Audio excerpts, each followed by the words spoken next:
तो इस वक्त बड़ी खबर आ रही है मुल्क भर में कोरोना की सूरत हाल जो है उस ताल्लुक से बता दें कि 24 घंटों में 10,929 नए केसेस की तस्दीक हुई है। गुज़िश्ता एक दिन में 392 अफराद की वायरस से मौत हुई है, कोरोना वायरस से मौत हुई है। 12,509 अफराद इस दौरान शिफायाब भी हुए हैं।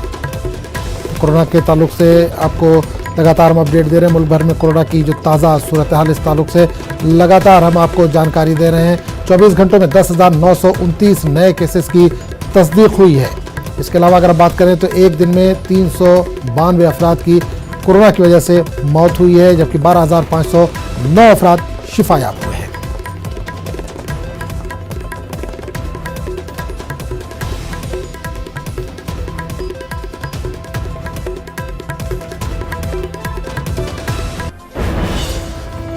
तो नाज़रीन एक बार फिर आपको बता दें कि मुल्क भर में कोरोना की ताज़ा सूरत हाल के ताल्लुक से आपको बता दें कि 12,509 अफराद शिफायाब हुए। 24 घंटों में 10,929 नए केसेस की तस्दीक हुई है।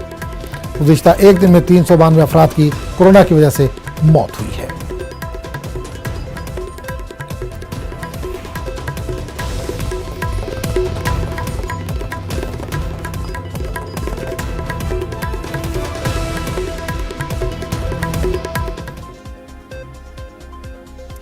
मध्य